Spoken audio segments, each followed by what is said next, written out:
Hello all, I'm Jorge Melegatti. I'm from the Free University of Pozzo in Bolzano, Italy, and I'm here to present you our paper Surfacing Paradigms Underneath Research on Human and Social Aspects of Software Engineering.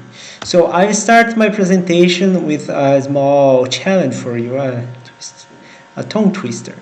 Have you ever thought, how do we know that we know what we know? Yeah, so for instance, how do we know that doing an experiment here in Italy, for instance, it's valid, its results will be valid everywhere? There is a philosophical question. So, behind this thing that we take for granted, we have some implicit or explicit some beliefs. We have some beliefs about our knowledge. So these beliefs are called worldviews or research paradigms. So the research paradigms generally concern three questions. What's the nature of reality? What's the truth? It's an ontological question. So what's the relationship between the researcher and the subject? What is being studied? It's the epistemological question. And finally, what's a proper process of research that a way to reach valid results? This is a methodological question. So here we analyze five great groups of research paradigms, and the first one is well known, the positivism. Positivism claims that there is a unique truth, and we as researchers are able to separate from this subject being studied and take a distance and study from that. There has been some criticism about this claim. So there is this, now we say, this post-positivism that still believes there is a single truth, but we as humans are limited to reach this truth. So somehow we should have this goal, but it's an ideal goal, and we should try to minimize all types of influences to try to reach this as close as we can.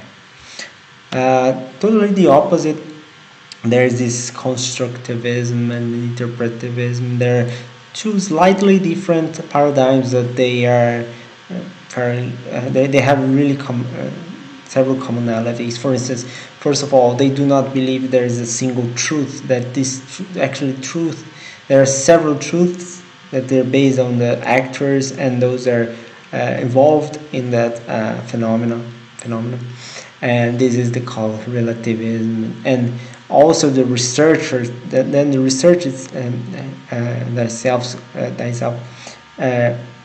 is involved, uses their own values to analyze a phenomenon. So it's not a real unique truth, it's a built, socially constructed.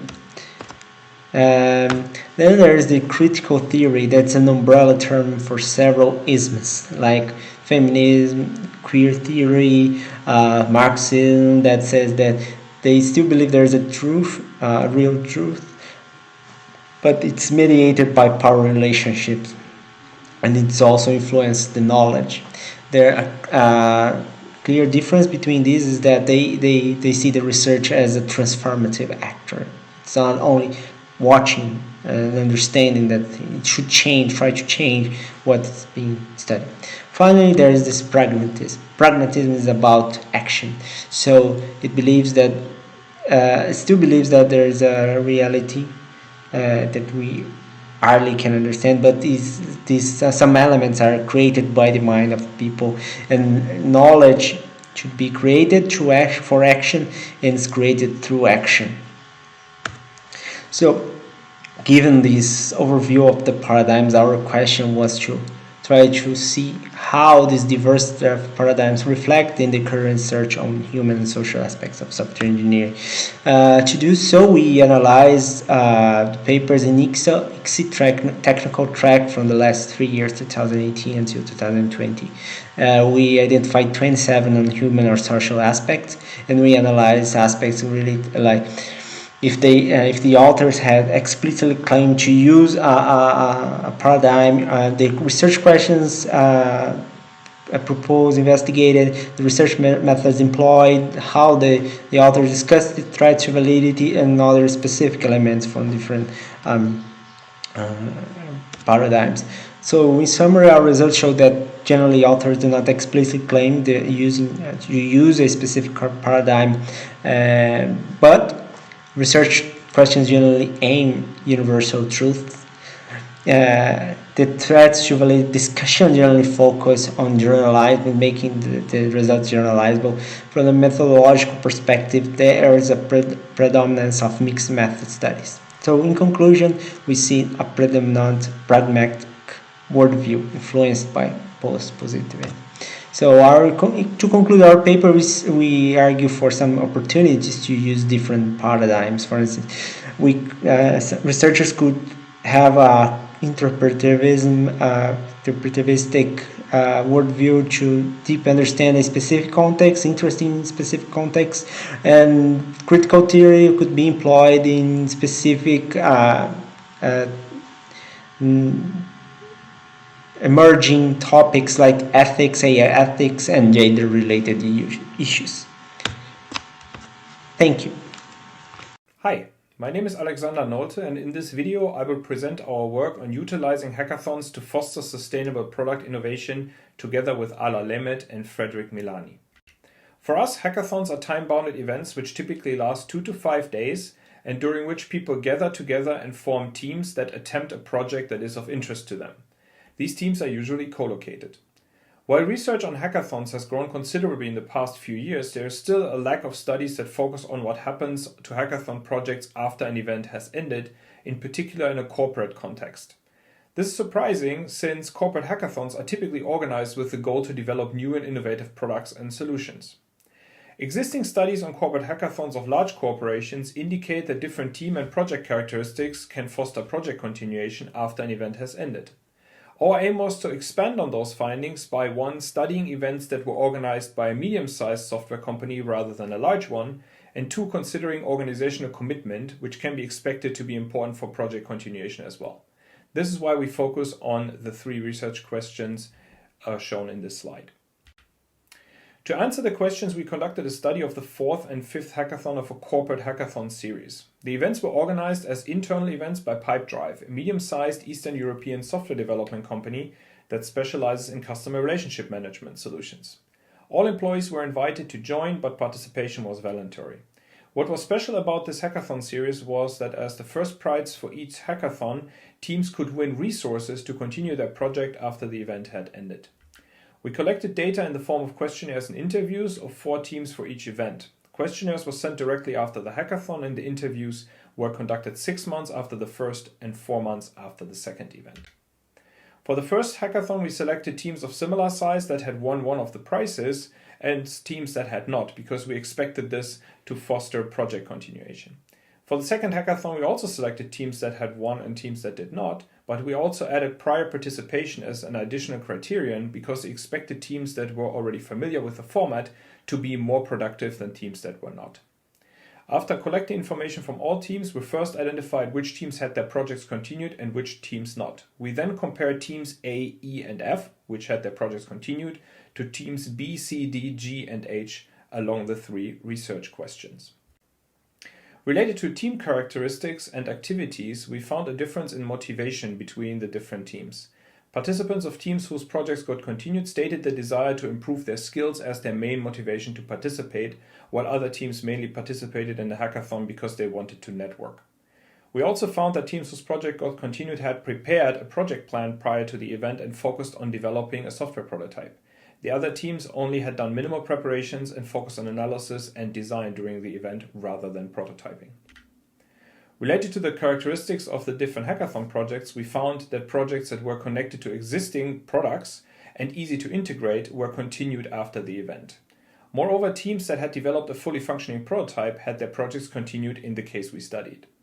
Finally, our analysis revealed that projects that focused on providing added value to existing customers rather than aiming at new customers were also continued. Related to the aspect of organizational commitment, we found two distinct situations that affected the continuation of these two hackathon projects. Situation 1 took place after the first event, related to the project of the winning team who had been promised that their project would get continued. The team passed the project on to another organizational unit for continuation, but the respective unit did not prioritize the project, which led to a continuation delay for more than 6 months. As a reaction, the leadership of the company made sure prior to the second hackathon that hackathon projects could indeed be prioritized. In situation 2, the team that had created the project continued working on it and was able to do so because the project leader was also the leader of the respective unit. So it was in his power to decide whether a project would continue or not. In general, our study thus confirmed prior findings in the context of corporate hackathons that took place in large corporations. We found that teams that were motivated to improve their skills, engaged in project-focused preparation, developed a functioning prototype, and focused on a project that is related to existing products had their projects continued while other teams had not. In addition, we found that continuation was related to customer focus and also to the preparation of resource allocation. Simply providing as a price that projects would get continued after an event proved not to be sufficient. Thank you for listening to this presentation, and you will find more information about our work on hackathons in the listed ResearchGate project and on the website of the Hackathon Planning Kit. Hello, my name is Arghavan Sanei, and today I present our paper, The Impacts of Sentiments and Tone in Community-Generated Issue Discussion. This research has been done in HCD Lab at Polytechnique Montreal. My co-authors are Jinghui Cheng at Polytechnique Montreal and Bram Adams at Queen's University. The maintenance and evolution of most open source software projects rely on the issues generated by the members of the community. Modern software engineering tools such as issue tracking systems enable managing these issues on a large scale. The diverse community members who contribute to the discussions on issue tracking systems of open source software projects often exhibit complex affective states with various sentiments and tones. They represent two major perspectives about human affective states: a dimensional perspective, which can be captured in sentiments, and a categorical perspective, which can be captured in tones. In this project, our objective is to understand the impacts of sentiments and tones of open source software community members when discussing and addressing the issues. Specifically, we ask 4 research questions regarding the characteristics of sentiments and tone in issue discussions, as well as their impacts on issue discussion features and issue resolution time. In order to answer this question, we collected data from 3 popular open source machine learning libraries on GitHub: TensorFlow, Scikit-learn, and PyTorch. For data collection, we use GitHub REST API. Also, for data analysis, we use Centiversity and IBM Watson Tone Analyzer to detect the sentiments and tones in a natural language text, respectively. We perform several investigations in order to achieve a satisfactory level of reliability and ensure the performance of the analysis tools we use. These investigations rely on a gold standard dataset that we created through manual analysis on the sample of issues and comments in the 3 projects. Particularly, 2 software engineering students manually classify the sample on the sentiment and tone categories, then discussed and reached an agreement. The results of these investigations indicated that the tool's performance was better at the sentence level. Please refer to the paper for the detailed description of these investigations. Then we used the configuration that indicated the best tool performance to classify our data again, and resulted in the final dataset, which included almost 33,000 issues and 200,000 comments from the 3 open source projects, all labeled with the sentiments and tones. Finally, we performed a statistical analysis to examine the impacts of the identified sentiments and tones in issue discussion on various discussion and development-related measures of these issues. In this analysis, we also examine how to issue length, commit size, issue reporter role, and issue type can influence these impacts. Again, the detailed approach can be found in the paper. The descriptive results demonstrate that the neutral and no tone are the dominant affective states, followed by the positive sentiment as well as the sad and frustrated tones. We have found various types of associational impacts of the affective states of issues and comments. Those are reported in the paper in details. Here, we only able to present some high-level results. As one example, we found that the issue with a negative sentiment or sad or a polite tone were associated with quicker posted comments. Besides, the posted issues with the negative sentiment or a sad tone had more extended issue discussions. Further, we found some interesting results about the relationships of affective states and issue resolution time. We found that positive comments sentiment were associated with the shorter resolution time, particularly in issues that needed only small commits. Also, sad issue posts or comments were associated with shorter resolution time for issues, particularly in issues with the medium or large sized commit. Overall, our findings painted a complex and comprehensive picture of the impacts of sentiments and tones expressed by the diverse open source software community members. We identify crucial roles of several sentiments polarity and tone categories, such as negative, sad, and polite. While we use existing tools in identifying the sentiments and tones, we made considerable efforts to investigate and optimize configuration for these tools and validated the automated results. These efforts can inform future studies using existing tools and pre-trained model for effective analysis. Thank you for your time, and I'm happy to take any questions. We would like to present you the results of our quantitative study on the effects on social support and work engagement with Scrum events. The Agile Manifesto offers an interesting approach with regards to work design principles. With its core value, individuals and interactions over processes and tools. Previous studies show that Agile project management and Agile software development strengthen the perception of situational working conditions, and stress is perceived more evenly in highly Agile teams. This leads us to the research question of our study: are social resources in Scrum positively related to work engagement?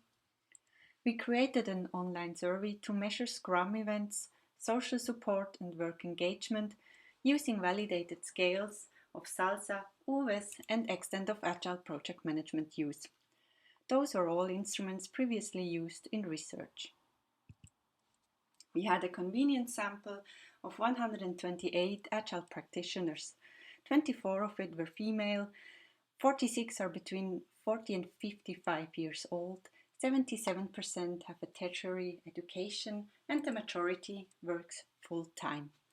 75% work in an organization with more than 1,000 employees, and most respondents have between 2 and 5 years of experience with Agile practices. We have different industrial sectors, such as finance and insurance services, computer science and communication, and others. Due to their recruitment strategy, this is not representative for Scrum prevalence within Switzerland. We could prove that retrospective is positively related to social support and social support to work engagement. Social support mediates retrospective and work engagement. Retrospective is no longer significantly related to work engagement when taking into account social support. We know that social support is one of the most studied external health factors. It plays a significant role in stress research and also within the Agile Manifesto. The present study confirms that retrospective is positively related to social support. Retrospective proves to be significant within the Scrum events when looking at social support and work engagement, especially knowing that retrospectives are one of those events that are introduced rather late by Agile teams. From a work design perspective, the retrospective is particularly valuable. We as authors would like to thank you for your interest.